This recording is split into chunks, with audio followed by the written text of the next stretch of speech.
আসসালামু আলাইকুম। আশা করি যে যেখানে আছেন সবাই ভালো আছেন, সুস্থ আছেন। আলহামদুলিল্লাহ, আল্লাহ পাকের রহমতে আমরাও সকলে ভালো আছি, সুস্থ আছি। তো আজকে ভিডিওটা শুরু করলাম দুপুর থেকেই। এখন দুপুরে হয়েছে 12টার মতো বাজে। তো রান্নাঘর থেকেই শুরু করলাম, কারণ এখন রান্নাবান্নার আয়োজন। আজকে আমার হচ্ছে আম দিয়ে ডাল রান্না করব, কাঁকরোল আলু ভাজি করব, আর কাসকি মাছের শুটকি ভুনা করব। কারণ বাইরে যে প্রচণ্ড গরম, এই গরমের মধ্যে কিছুই ভালো লাগে না। তো আম ডালটা কিন্তু খুবই ভালো লাগে, এই জন্য আজকে আম ডাল রান্না করব। আর শুটকি একটু ঝাল ঝাল করে রান্না করলেও খুবই ভালো লাগে।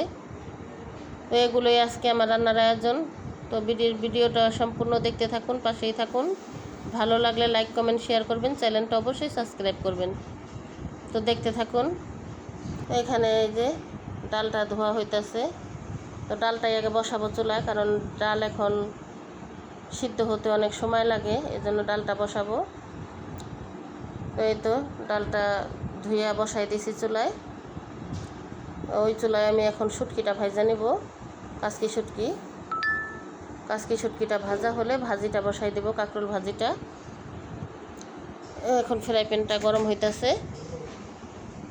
তো গতকালকে আমি ঘরে একটু দোয়া পড়াইছি, এটা তো আপনারা সবাই দেখছেন যারা আমার ভিডিওগুলি দেখেন।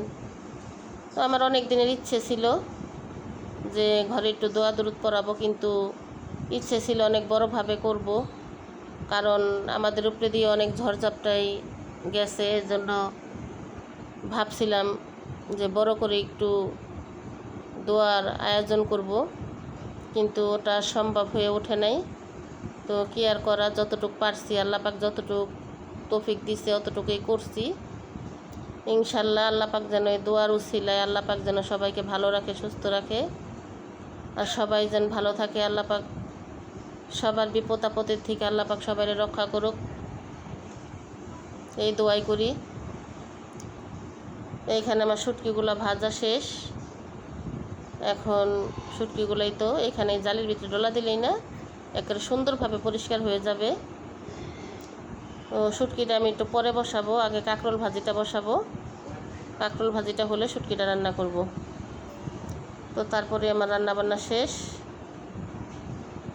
তো এত গরমের মধ্যে রান্নাঘরে তো ঢুকতে ইচ্ছে করে না, কিন্তু তারপরও কি আর করা, তারপরও ঢুকতে হয়, রান্নাঘরে কাজকর্ম করতেই হয়। এখানে শুটকির জন্য গোল করে কাটা হয়েছে কাঁচামরিচ, আর এখানে এগুলো ভাজির জন্য এখন দিতেছি। ভাজিটাকে বসাই দিব। কাঁকরোল আলু দিয়ে ভাজি করলে না ভাজিটা কিন্তু খুব ভালো লাগে। তো আমার কাছে না পটল ভাজিতে না, আমার পটলটা ওটা পছন্দ না, কিন্তু আমি কাঁকরোলটা অনেক পছন্দ। আমার কাঁকরোল ভাজিটা ভালো লাগে আমার কাছে। তো এখানে ডাল বাগার দেওয়ার জন্যই তো পেঁয়াজ মরিচ ভাজা হইতেছে, পেঁয়াজ আর রসুন। তো পেঁয়াজ রসুন ভাজা হলে এখানে আবার ডালগুলো ঢাইলা দেওয়া হইব। প্রায় কিন্তু ভাজি দেওয়া হয়ে আসছে, তো ভাজি হয়েই গেছে। এখানে যে বাটির ভিতরে বেড়ে ফেললাম। আর এই যে এখন শুটকির জন্য ফ্রাই প্যানটা বসানো হয়েছে, আর এই চুলায় ভাতও বসায় দেওয়া হয়েছে। তো এই পেঁয়াজগুলো কিন্তু সবই দিলাম, কারণ এগুলো একেবারে অল্প হয়ে যাবে যখন ভাজা হবে। আর শুটকির ভিতরে কিন্তু রসুন না দিলে শুটকির ঘ্রাণ আসে না, শুটকির ভিতরে রসুন দিতেই হয়।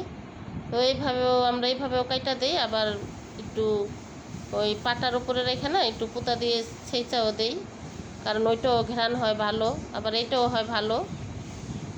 তো এইটার থেকে কিন্তু ওই রসুনটা ছেঁচা দিলে ওইটার ঘ্রাণটা ভালো আসে। এই তো মশলাগুলো খুব ভালোভাবে ভাজা ভাজা হয়েছে। এখন এইখানে শুটকিগুলো ঢাইলা দেব, কারণ শুটকিগুলো একটু কষানো হলে অল্প করে পানি দিয়ে দিব।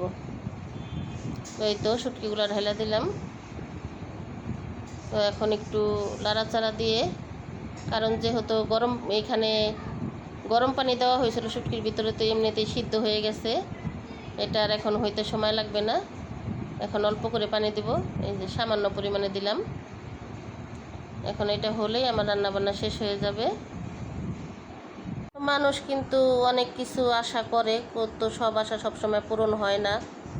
তো যাই হোক, এই তো রান্নাবান্না শেষ। এখন আমার মেয়ের জন্য বাড়া হইতাছে, মেয়ে খাবে। এখন আমরা খাওয়া দাওয়া করবো না।